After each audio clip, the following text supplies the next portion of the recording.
അവൾക്ക് വേറെ ആരെയും ഇപ്പോൾ അവിടെ കാണാൻ കഴിയുന്നില്ല.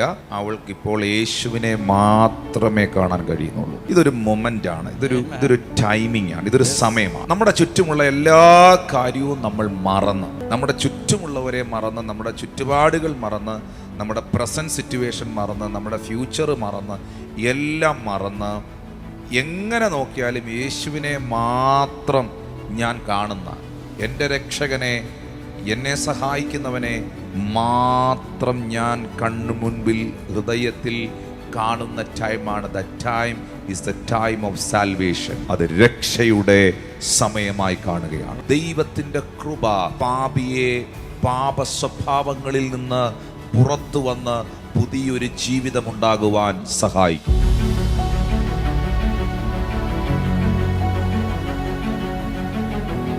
വിശുദ്ധ യോഹന്നാന്റെ സുവിശേഷം 8-ാം അധ്യായത്തിന്റെ 1, 2, 3 വാക്യങ്ങൾ നിങ്ങൾ ശ്രദ്ധിക്കേണ്ടത് ആവശ്യമാണ്. യേശുവോ ഒലിവ് മലയിലേക്ക് പോയി.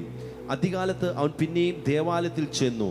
ജനമൊക്കെയും അവന്റെ അടുക്കൽ വന്നു. അവൻ ഇരുന്ന് അവരെ ഉപദേശിച്ചു കൊണ്ടിരിക്കുമ്പോൾ ശാസ്ത്രിമാരും പരീശന്മാരും വ്യഭിചാരത്തിൽ പിടിച്ചിരുന്ന ഒരു സ്ത്രീയെ കൊണ്ടുവന്ന് നടുവിൽ നിർത്തി. യേശു ഒലിവ് മലയിൽ പോകുന്നത് പിതാവായ ദൈവത്തോട് പ്രാർത്ഥനയിൽ സമയം ചെലവഴിക്കുവാൻ വേണ്ടിയിട്ടാണ്. ആ പ്രാർത്ഥനയ്ക്ക് ശേഷം മോർണിംഗിൽ യേശു കർത്താവ് പള്ളിയിലേക്ക്, ദേവാലയത്തിലേക്ക് ചെന്നു. നിങ്ങൾക്ക് അവിടെ ഒരു പള്ളി കാണാം, ഒരു ചർച്ച് കാണാം. ആ ചർച്ചിന്റെ നടുവിൽ യേശു നിൽക്കുന്നത് കാണാം, ജനം ചുറ്റും കൂടി നിൽക്കുന്നത് കാണാം. ഇത് ശരിക്കും പറഞ്ഞാൽ ഒരു വ്യക്തമായ കൃത്യമായ ചിത്രമാണ്.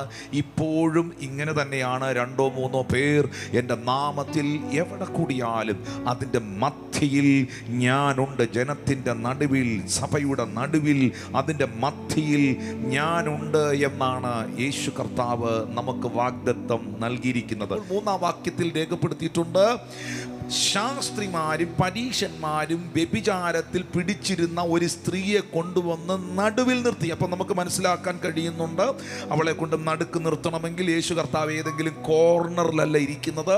യേശു കർത്താവും ആലയത്തിന്റെ നടുവിലുണ്ട്. അവനോട് പറയുകയാണ്, ഗുരു, ഈ സ്ത്രീയെ വ്യഭിചാര കർമ്മത്തിൽ തന്നെയാണ് പിടിച്ചിരിക്കുന്നത്. 5-ാം വാക്യം, ഇങ്ങനെയുള്ളവരെ കല്ലെറിയണമെന്ന് മോശ ന്യായപ്രമാണത്തിൽ ഞങ്ങളോട് കൽപ്പിച്ചിരിക്കുന്നു. ന്യായപ്രമാണം എന്ന് പറയുന്നത് പ്രവൃത്തികളാണ്. അതിൽ ഇവൾ ആ 7-ാം കൽപ്പന ലംഘിച്ചു എന്ന് പറഞ്ഞുകൊണ്ടാണ് ഇവളെ പിടിച്ചുകൊണ്ട് ഈ പള്ളിയുടെ നടുക്ക് ഈ പരീശന്മാർ കൊണ്ട് നിർത്തിയിരിക്കുന്നത്. എന്നിട്ടൊരു ചോദ്യം യേശുവിനോട് ചോദിക്കുകയാണ്, ഇവളെ കുറിച്ച് നീ എന്ത് പറയും? ഒരു മനുഷ്യനോട് മറ്റൊരാളൊരു ചോദ്യം ചോദിക്കുന്നത് ഒന്നെങ്കിൽ പഠിക്കാൻ, അല്ലെങ്കിൽ ആ വിഷയത്തെക്കുറിച്ച് മനസ്സിലാക്കാൻ. പക്ഷെ ഇവർ പഠിക്കാനോ മനസ്സിലാക്കാനോ ഒന്നുമല്ല ഈ ചോദ്യം ചോദിച്ചത്. ബൈബിൾ പറയുന്നു, ഇത് യേശുവിനെ കുറ്റം ചുമത്താൻ സംഗതി കിട്ടേണ്ടതിന് അവനെ പരീക്ഷിച്ച് ചോദിച്ചതായിരുന്നു. യേശുവോ കുനിഞ്ഞ് വിരൽ കൊണ്ട് നിലത്തെഴുതിക്കൊണ്ടിരുന്നു. ഒരു മനുഷ്യനോടൊരു ചോദ്യം ചോദിച്ചാൽ, ഇങ്ങനൊരു ചോദ്യം ചോദിച്ചാൽ, ഒന്നെങ്കിൽ കല്ലെറിഞ്ഞോളാൻ പറയും, അല്ലെങ്കിൽ കല്ലെറിയണ്ടെന്ന് പറയും. ശരിക്കും യേശു കർത്താവ് ഇവളെ കല്ലെറിഞ്ഞ് കൊന്നോളൂ എന്ന് യേശു അനുവാദം കൊടുത്തിരുന്നെങ്കിൽ ഈ കൂട്ടർ പറഞ്ഞേനെ, കഴിഞ്ഞ മിനിറ്റ് വരെയും കഴിഞ്ഞ സെക്കൻഡ് വരെയും ഇവൻ പ്രസംഗിച്ച് നടന്നത് ഇവൻ പാപികളുടെ രക്ഷകനായിരുന്നു എന്നാണ്. ഇപ്പോൾ നിങ്ങൾക്ക് മനസ്സിലായില്ലേ ഇവൻ പാപികളുടെ രക്ഷകനല്ലെന്ന്? ഇതിൽ നിന്ന് വ്യക്തമായില്ലേ ഇവൻ പാപികളുടെ രക്ഷകനല്ല, ഇവൻ പാപികളുടെ ശത്രുവാണ് എന്ന്? എന്നാൽ യേശു പറയുകയാണ്, ഇവളെ എറിഞ്ഞ് കൊല്ലരുത്. അല്ല, നോ എന്നാണ് യേശു കർത്താവ് പറഞ്ഞതെങ്കിൽ ഇവരുടനെ പറയും, കണ്ടോ, മോശയും ന്യായപ്രമാണവും പറഞ്ഞിരിക്കുന്നത് അഡൾട്ടറി ചെയ്തവരെ കല്ലെടുത്തെറിഞ്ഞ് കൊല്ലണമെന്നാണ്. ഇവൻ പറയുന്നു ഇവളെ കല്ലെറിയരുത് എന്ന്. ഇവൻ ദുരുപദേശകനാണ്. പക്ഷേ പിശാചേ, ശത്രുവേ, ദുഷ്ടനെ, നീ എത്ര പ്ലാൻ ചെയ്താലും, നീ എത്ര ഐഡിയകൾ മെനഞ്ഞാലും നിനക്ക് മേളിലാണ് ദൈവം. നിന്റെ ചിന്തകൾക്ക് മുകളിലാണ് ദൈവം. ഈ ലോകത്തിലെ എല്ലാ ശക്തികൾക്കും മുകളിലാണ് ദൈവത്തിന്റെ ശക്തി. ഈ ലോകത്തിലെ എല്ലാറ്റിനും മുകളിൽ ജീവിക്കുന്ന, എല്ലാ മനുഷ്യരെക്കാളും ബുദ്ധിമാനായ, എല്ലാ ടെക്നോളജികൾക്കും മുകളിലാണ് ദൈവം. ഇവരുടെ കഴിഞ്ഞ കുറേ മാസങ്ങളായിട്ടുള്ള ഈ പ്ലാനിങ്ങിനകത്ത് ഇവരൊരിക്കലും പ്രതീക്ഷിക്കാത്ത ഒരു ഉത്തരമാണ് യേശു കർത്താവ് അവരോട് പറഞ്ഞത്. നിങ്ങളിൽ പാപമില്ലാത്തവൻ അവളെ ഒന്നാമത് കല്ലെറിയട്ടെ. ഇതിനകത്ത് ആദ്യത്തെ കല്ല് ആര് താഴെ ഇടും? കാരണം ആദ്യത്തെ കല്ല് താഴെ ഇടുന്നവനാണ് ഏറ്റവും വലിയ ഭാവി, ആദ്യം പോകുന്നവനാണ് ഏറ്റവും വലിയ കുഴപ്പക്കാരൻ.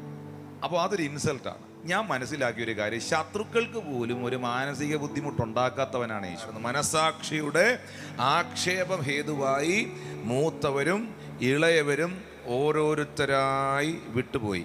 യേശു മാത്രവും നടുവിൽ നിൽക്കുന്ന സ്ത്രീയും ശേഷിച്ചു. അവൾക്ക് വേറെ ആരെയും ഇപ്പോൾ അവിടെ കാണാൻ കഴിയുന്നില്ല. അവൾക്കിപ്പോൾ യേശുവിനെ മാത്രമേ കാണാൻ കഴിയുന്നുള്ളൂ. ഇതൊരു മൊമെൻ്റ് ആണ്, ഇതൊരു ടൈമിംഗ് ആണ്, ഇതൊരു സമയമാണ്. നമ്മുടെ ചുറ്റുമുള്ള എല്ലാ കാര്യവും നമ്മൾ മറന്ന്, നമ്മുടെ ചുറ്റുമുള്ളവരെ മറന്ന്, നമ്മുടെ ചുറ്റുപാടുകൾ മറന്ന്, നമ്മുടെ പ്രസൻറ്റ് സിറ്റുവേഷൻ മറന്ന്, നമ്മുടെ ഫ്യൂച്ചർ മറന്ന്, എല്ലാം മറന്ന് എങ്ങനെ നോക്കിയാലും യേശുവിനെ മാത്രം ഞാൻ കാണുന്ന, എൻ്റെ രക്ഷകനെ, എന്നെ സഹായിക്കുന്നവനെ, എന്നെ വിടുവിക്കുന്നവനെ, എൻ്റെ പാപത്തെ വിമോചിപ്പിക്കുന്നവനെ മാത്രം ഞാൻ കണ്ണു മുൻപിൽ ഹൃദയത്തിൽ കാണുന്ന ടൈമാണ്. The time is the time of salvation.